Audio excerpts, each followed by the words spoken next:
After creation of our repository, now we need to create our DTOs against our entities. These are the entities we have created by our database. When we scaffold the database, then by default it creates, and we just created it in our entities folder: country, customer, and customer order. Now we need to create DTOs against these entities. DTOs basically are called data transfer object. Data which we want to represent on front end, this data we need to save in DTOs. Entity basically a representation of database, and DTOs will represent on front end. Now let's create DTOs against each entity.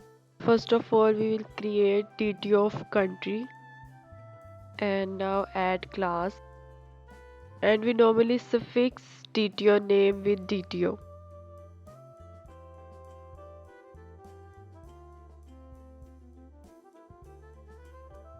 And in DTO we have data which we want to represent on the front end.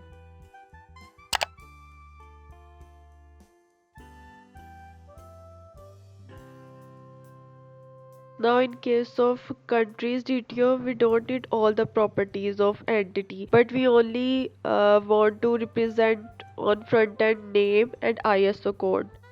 So these two properties are part of our countries DTO. But in future, if we want to represent another entity on front end, then we can also add that property in DTO.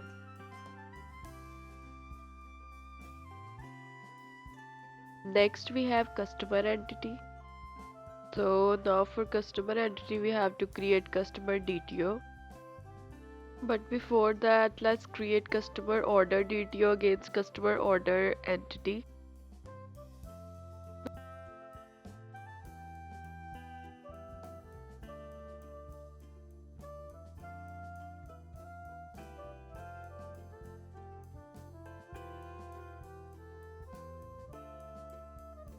Now we will create customer DTO. Okay, one important thing I need to mention here is that DTO's fields name can differ from entity's fields name. It all depends how you want to represent DTO's fields on front end.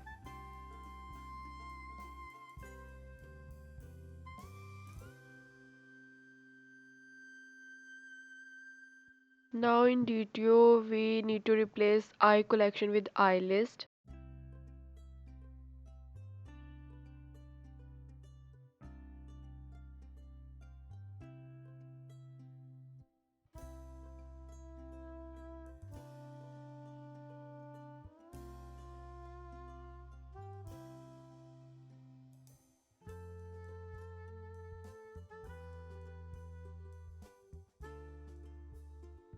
So these are the three DTOs we created against our three entities, but we also can create more DTOs which we want to use in our services or in our controllers. Now let's see those DTOs. Now first of all, I'm going to create a response DTO for our services. Basic purpose of our response DTO will be that our services return type will always be response DTO type, and in this we will pass a generic parameter which will represent which specific DTO will be returned by this response DTO. Its single or list type, its value will be saved in result. Second will be message, that which message we want to display on our front end. Like it could be a success message, it could be a failure or anything. And third will be a message code, that we can assign different message codes to our messages. And last is a status, that is of type response status. For this response status we have enum in this DTO project. Let's create response status enum.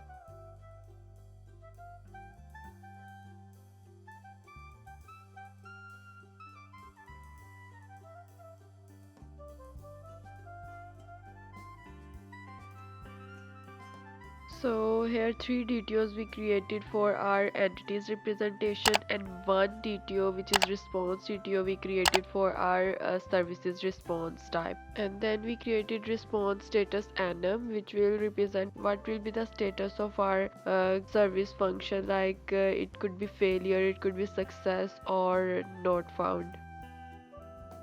So these are the DTOs and entities. Now we will see how we can make conversion between DTOs and entities, from entity to DTO and from DTO to entity. For that purpose we will create extension function in next part. So after the creation of our DTOs and entities, now we have to create extension method in which we will convert from entity to DTO and from DTO to entity. So first of all we have to create extension folder in our services project.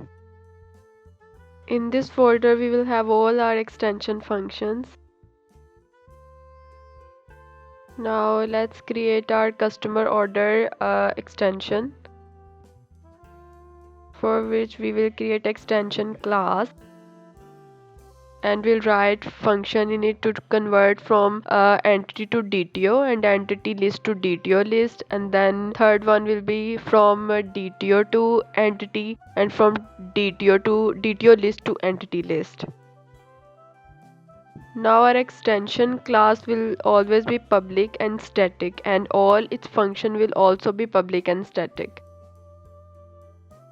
As our first function will convert entity function to DTO function, so this function's return type will be customer order DTO and we will pass parameter customer order entity in it. Now let's return customer order DTO after conversion from entity to DTO.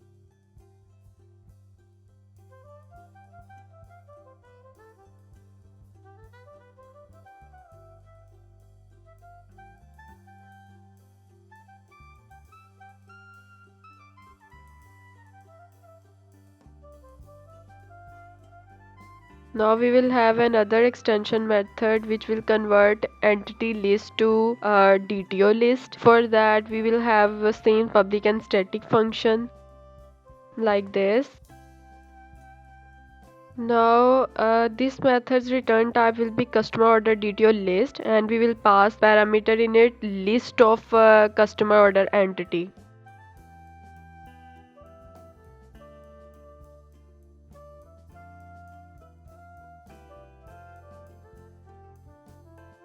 Then by using previous two DTO method, we will convert this list items one by one into custom order DTO. Now this for each loop will traverse complete custom order entity list and convert its items one by one to custom order DTO. And then we just return this to DTO list. So these two methods will convert from entity to DTO. So this is called the entity extension. Here we can also manage our methods by creating or specifying regions. So let's specify entity extension region here.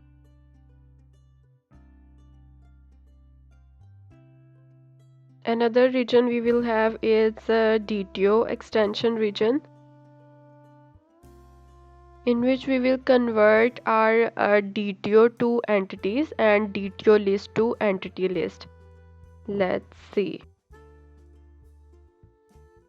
Now these two functions will be same as we have seen earlier, but what will be the difference? Only our return type and parameter types will change. Like here our return type will be customer order or customer order list, and parameter type will be customer order DTO or customer order DTO list.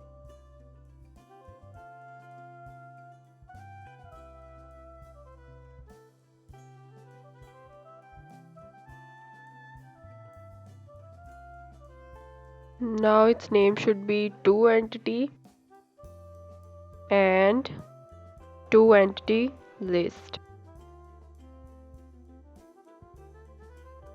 So this is the way we have to convert from DTO to entities and from entity to DTOs. These all conversions will be used when we will create service project. Hope you understand this conversion extension functions. And if you're confused somewhere, then you will see later that where we are using it. Still, if you have any question, you can ask in comments. Next, we will see pagination in our application. Now in our application, we are going to use server-side pagination so that we can fetch exactly the same amount of data that we want to represent to our client and don't load extra data, by which our query will be fast. But before that, I think we need to see an example so that you understand what we are going to do and what kind of pagination I'm talking about. Let's see an example of Google page. First of all, we need to see how many total pages we have. And what will be the starting page? Here we have 2. And what is the current page? Current page here is 7. And what will be the display last page? It's 11. It also could have more than 11 pages, but clickable pages in display are these 2 to 11. So these are the things we need to consider in our pagination, as we can see on the Google page. So now let's start it. Now first of all, we will create pagination folder in our DTO project, in which we have all our pagination related DTOs. First class in this folder will be pager. In this we have the entire information related to our page. Let's write the properties which we needed in this pager class. As this class only deal with the pagination, not the data, so let's write it constructor and pass these parameters to it.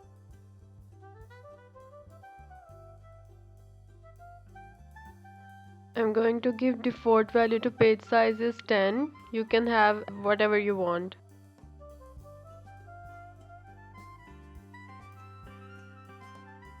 Now we can calculate total pages, and we calculate it by dividing total items to a page size. But if we have total items 1 and page size 10, if we divide these 1 by 10, then in case of integer, answer will be 0. So to resolve this problem, we will use math.ceiling, which will convert our 0.1 value to 1. And in this ceiling method, we will first of all convert our total items to decimal so that our decimal value don't discard in case of integer. And convert page size into decimal too. Then at the end, we will convert this entire value to integers so that our final value will return in integer.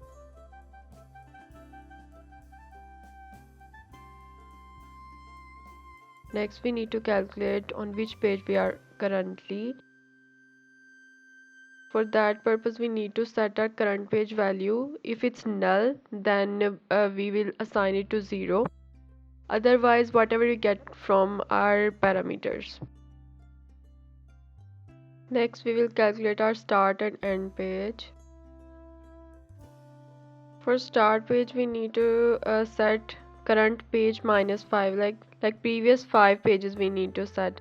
But for the end page, we need to have current page plus next 4 pages.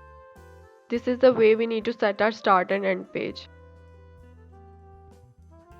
For example, our current page is 7, then start page will be 7 minus 5 and end page will be 7 plus 4. This is the way it will show our start and end pages.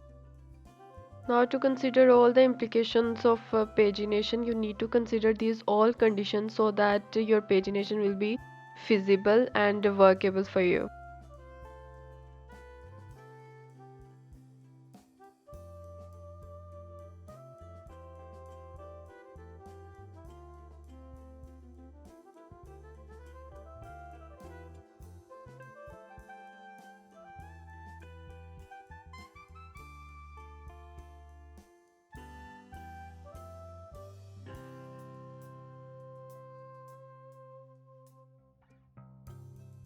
Now after all the calculations, we need to set our class properties so that we can use it further.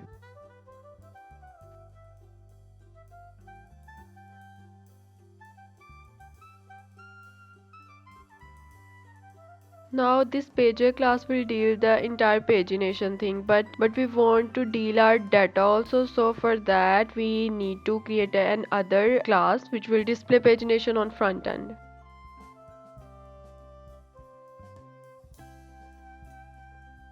As we can receive any kind of data in this page data class, so we just generalized it.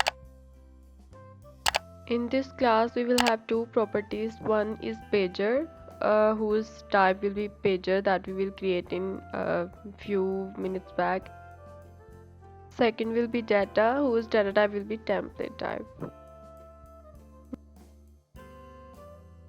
Next we need to define its constructor.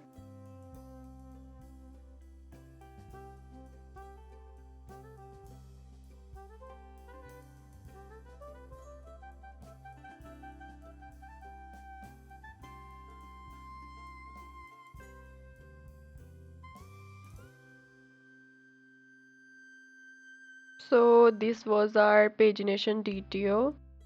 Next we will see its use in our services class. Hope so you understand it.